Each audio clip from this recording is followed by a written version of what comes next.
All right, guys, I just want to welcome back to Everything College Football Podcast. Today, me and Nick will be breaking down Ohio State football. Who will be the starting quarterback in 2023? Before we dive into that battle between Devin Brown and Kyle McCord, we're going to take a look at CJ Stroud's NFL outlook, and of course, the big news of Brian Hartline being promoted to the offensive coordinator position. CJ Stroud, Nick, this is the guy that I picked to win the 2021 Heisman Trophy. A lot of people, they were not happy when I picked that. They said, this guy, nobody knows about him. He's not going to do that great. He's never played a game. And, of course, a lot of me picking that was because the supporting cast at Ohio State that year was shaping up to be elite, and it certainly was. But I had, high expectations for this kid, but I'd say he certainly shattered them. Right now he projects as the first or second QB taken off the board, here in a couple of months. Going to be a top 5 selection, I would say. Second and third in single-season school history for passing yards and touchdowns, with the only guy ahead of him being the late Dwayne Haskins. He also has a school record 573 yards that came in the Rose Bowl against Utah. CJ Stroud, this guy is going to shape up to be a phenomenal prospect. I've always been a fan of his, and I think he certainly showcased that, especially in the game against Georgia. I picked them to beat the Bulldogs. I felt like the receivers and Stroud, they were going to be dialed in, and they were going to light them up, and they certainly did. Came up just short there at the end, but even I was surprised in that game. I never expected Stroud to make as many dazzling plays as he did with his legs, or to be as focused as he was. That was certainly not something I expected. The preparation he put into that game was certainly very eye-popping to me and very many scouts. This guy has great feel in the pocket, some elite zip-in placement. He showcased that ability to escape under pressure. Doesn't do it very consistently, but he was dialed into that game. If he does that in the NFL, he's going to be tough to bring down. This is a guy that delivers with precision downfield, Nick. He's rarely off target. He does sometimes lack to make plays with his mobility. He doesn't always make plays on the run. And I think a big thing heading into the NFL is how will he adjust, considering the scheme and talent at Ohio State was a premium. CJ Stroud, he looks to be a top 5 pick, if not top 10, no doubt. How do you feel about CJ's career at Ohio State, and what are you thinking for him, coming up here in a couple months? Certainly an impressive career at Ohio State. Disappointed they did not win the Big Ten and 8-point difference credit. I think that's something that a lot of Ohio State fans might be disappointed in. Very talented quarterback, great arm, good field vision, good pocket awareness, talented quarterback top to bottom. Certainly should be the second quarterback off the board, if not the first. I think Bryce Young would still get to take the number 1 spot for me. I always get a little nervous about Ohio State quarterbacks going to the pros. I think the system certainly benefits them. I think that's a tough adjustment. We've seen it in the past where there's been wildly successful Ohio State quarterbacks that have not worked out in the pros. The late Dwayne Haskins, of course, is an example of that. He was a fantastic career. Of course, his career was cut way too short. Then I look at, other players in the past as well. So I think, Troy Smith, who won the Heisman in 2006. So I think that's always something I get concerned with. But I think CJ Stroud's different than those quarterbacks I've listed. I think he has the best potential out of any Ohio State quarterback in recent memory to be a star in the NFL. I think he's a very talented quarterback. The Rose Bowl games show that. Certainly played fantastic, played out of his mind in the playoff game, right? He carried that team almost to win in the playoff against Georgia. He really single-handedly led that team through that game, and they got very close to beating the eventual national champions and at the time defending national champions.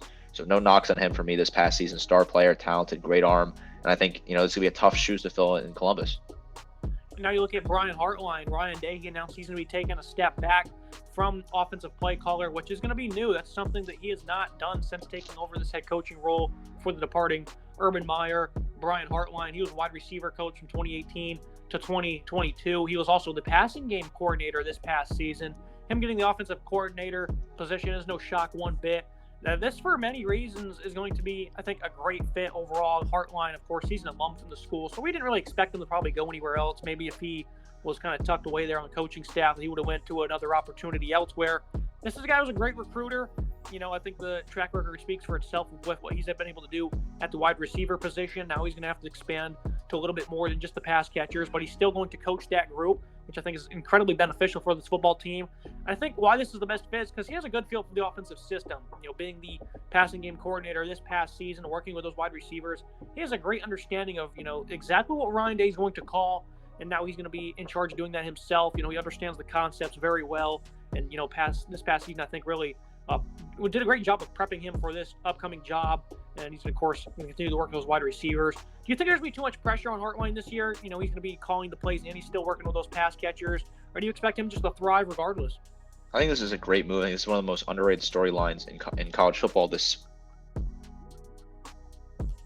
positive for Ohio State here, Ryan Day is getting a lot of flack from people across college football for underperforming to the expectations. I certainly think it might be a bit harsh, right? Made the playoffs this past season, won the Rose Bowl. So to say, underperforming is a bit, I think is a bit harsh, but there's high expectations in Columbus, right? And they have not won the Big 12, Big 10 in the last few seasons, right? They've struggled against Michigan, blew that game at home this past season. So I think him stepping back, focusing on the head coaching side of things, and getting a dedicated play caller is a positive move for the program. I think Brian Hartline's a great young mind, alum of Ohio State, good experience, wide receiving coach. I think this is a great move, right? Get someone dedicated for the play calling and let Day focus on more of the traditional head coaching side of things. Limit his role there, get a new creative mind in there, get new plays drawn up for this new quarterback. I think this is a very positive move. I think Ryan Day was trying to do too much and was trying to be that, kind of hero for Ohio State when he really could have taken a step back in the past and promoted someone else to be offensive coordinator. Great recruiter, has a good knowledge for picking up talent. Ohio State, great NIL war chest, a great alumni of a lot of donors. I think that Ohio State will continue to hit the recruiting trail hard. I think getting a solid recruiter at coordinator will do that for you. I think this is a great move for the Buckeyes here. This makes a lot of sense for me. I think Ryan Day, kind of like I said, focus on the head coaching, focus on getting the X's and O's, ins and outs, and things like that, and let the play calling be done by Hartline. I think this will be a way to help this team thrive. Now looking at the favorite for the quarterback position, Kyle McCord, 28th overall prospect in the class of 2021. He was a 5-star, was the 6th-ranked quarterback. Heck of a stacked class it was that year. This is his 3rd year on campus, though. Added a lot of size. I believe he arrived about 204. He's up to 222. He's probably even added some more mass since then, 6'3", prototypical size. He hasn't played much, 41 to 58, about 71% completion rate, 606 yards, 3 touchdowns. The bulk of that came over the course of a game against Akron back in his freshman season. Back in 2021, CJ Stroud got hurt and he was unable to play this game, so he got the call. Early on that first start, some things I noticed: 3 straight balls that were completely awful. The nerves really got to him early on in that game, even against a team like the Zips, and even on the next drive, he had a ball that really got away from him. It was tipped and it was underthrown. Settled down, he started ripping it. He had some good touch and some nice accuracy downfield. He got a 30-yard downfield touchdown to JSN, which was in a tight window. He also had a 45-yard throw before the half. He also had an interception in the second half, though, where he stepped up in the pocket. He had some space on the left side where he could have, slid over and made a throw downfield or potentially scampered for a couple yards. He did not. Instead, he panicked and he overthrew his covered tight end in the flat, which was intercepted. We had a few good throws overall in that game. I thought he was a very solid distributor that game, en route to a 319-yard, 2-touchdown performance and only 13 completions. So obviously a lot of scheming went into that one. So that's the only sample size we have of Kyle McCord. This is a guy that with strong arm, very accurate. He's a leader. Overall, he's a good under pressure, even though on that tape against Akron did not show this. But back to his high school days, he's always been known as a guy that was quite poised. And he also rips balls into these tight windows pretty well. Consistency when going downfield, and he's not exactly mobile one bit. Those are kind of the knocks on him. He's going to be the starter, I think, because of the 3 years in the system, and as an X5 star, he's going to be the guy that has the highest potential here. You have to have certain principles that run this Ohio State system. I figured they would be, fine regardless of who got the starting position. But McCord here, he's going to be the favorite, Nick. Yeah, I think Kyle McCord here's got to be the guy they go with. I think this makes too much sense for Ohio State. Love the size, 6'3", 220. I think a prototypical build. I like it. Philadelphia, Pennsylvania, played in the Catholic League down there, state champion, 6A state champion, school passing records for his high school, Catholic League MVP during that, right? So I think this makes a whole lot of sense for me. Sure, the sample size we have on him is small, right? But that comes with the territory of being, not playing with the guy like CJ Stroud in front of you. I think this makes a lot of sense for Ohio State. The arm strength, fantastic, rips the ball into tight windows, right? Consistency downfield definitely worries me. He is a pocket passer, right? He's not going to be moving a whole lot. He's going to be standing in the pocket. He's going to be completing throws downfield. I think McCord's a good fit for this system, right? I think they're going to have to be, kind of find new creative ways to throw the ball. They're going to have to rely on, cuts across the middle, solid, different routes here, then in and out, stuff like that. I think this is a good, solid piece to have at quarterback. I think he can only improve with time. Full offseason under the practice, early season games, get comfortable. Been in the system for the past few seasons, former 5-star. It's got to be Kyle McCord for me here. I think this makes way too much sense. Now looking at his competition, Devin Brown, 43rd overall prospect in the class of 2022, was also the 6th-ranked quarterback. Of course, he replaced Jackson Dart at Corner Canyon in Draper, Utah, transferred over from a school in, I believe, the Phoenix area. They also produced Zach Wilson from this high school as well, so they're certainly pumping out some real gunslingers And Brown's next up. Obviously, he has not anywhere near as much experience as McCord does in this system, but he also has those ideal principles that come to executing this system. This guy has a thinner frame. He certainly has more quickness, very nimble when on the move. He has that release that you really need to thrive in this system. Much more mobility, of course. Looks like a gamer on the run. He plays with some confidence. He likes to rip it when he's on the move. I've seen it play in the spring game. He had a clean pocket. He pumped fake, which backed him up about 3 yards, and he let it sail for 50 yards. But he ended up overthrowing the guy that was open on a go. So he has some arm strength. There's certainly some, inconsistencies in his game. It was a very odd play, and that lack of touch was certainly evident. That's something you're going to have to improve on in this offense. There was another one late in the game on 4th and long where he had some space on the right side to evade pressure. There was a clearer lane there. And instead, he underthrew a wide receiver who clearly won his one-on-one. It would have been not just a conversion, but it would have been a touchdown also. This is a kid that was praised as a good distributor to all levels. Touch and accuracy over the middle. Of course, that aforementioned quick release. Those are all big keys to this offense, and that's why this is a tough battle to predict, Nick, because, of course, McCord, he has his own characteristics that certainly stand out, and he has the experience factor here. But those traits I just listed, especially since he impressed last year on the scout team, this guy could be highly beneficial to this offense, especially if he shows out here in the next couple of months. Yeah, Devin Brown can certainly win this starting role. Comes from a solid high school in Corner Canyon, like you said. 6A state runner-up in Utah, right? Led that team to a 12-2 record overall. Good mobility, like what he can do. Certainly, confidence in the pocket, but also good mobility, good speed on the ground, nice legs. Impressive arm, can roll out, got quick release, good timing, good anticipation over the middle. I like the field vision, solid, decent at leading routes. Does he overthrow occasionally? Yes. It's going to take some time to get comfortable. I think Brown, he could have a great practice, great spring game. I think we're going to get learn more about him throughout the practice this season, but I think he's got potential here. I think McCord is going to be the starter, but Brown can certainly push him, right? I think there is some talent here in Devin Brown. I think if not this year, he'll be the starter next year. I think he's got serious potential at Ohio State. I think he's the right guy for the future for this program. Very talented player overall. They have two very good young guys. Whichever one gets the nod should at least be a starter for 2 years. I don't expect McCord to make the jump to the NFL by any means after 1 year if he does play 12 plus games this upcoming season. And then the final guy on the depth chart here, Tristan Gebbia, coming over from Oregon State, redshirt senior. When he was recruited back in 2017 in Nebraska, he was 200th overall, 9th ranked quarterback.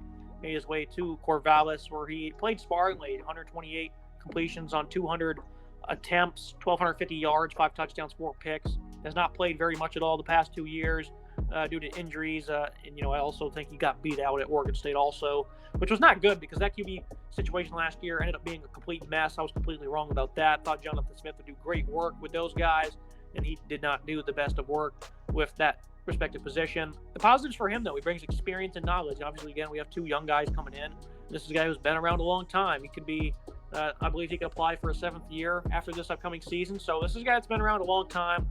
And, of course, the negatives, he did fail to see the field much the past couple of years. And attention might not be to fully performing as a player, Nick, because there's a lot of people out there saying that he's coming in here to be a potential graduate assistant. So I don't know if his attention's going to be fully onto winning this position. Ryan Day did make it seem clear, though, that he was expecting Gebbia to come in here and compete for the starting position. It was a challenge he was going to accept. That's what he says. How long will that last, though, especially if he starts to see these young gunslingers outduel him in spring practice? Really iffy on that. Ryan Day does like 4 scholarship quarterbacks, and he wants to name a starter by the end of spring ball. I do think that Gebbia will not be in consideration, and some of those things I just said I think are a big reason why. I agree. I don't think Gebbia is going to be the starter here. I think Gebbia is a good leader to have in your locker room, right? This is a good guy to have on the sideline. Certainly has a lot of experience, played at some solid programs across the country, Nebraska, Oregon State. I think he is more vying for a position in the coaching staff. I think this was a transfer he made. He probably made an agreement with the university that, hey, can I get a coaching role, graduate assistant in the future? I think they probably, said, yeah, let's get you set up for something like that. So this is more something that for his future, I just don't really see them starting a redshirt senior with, 5 passes thrown over the past 2 seasons. I really just don't think that's going to happen at Ohio State. I really think this is not a possibility. Good guy to have in the locker room, right? I think he's got good experience, but there's just no way he's going to start here for Ohio State. It makes 0 sense for them to start him.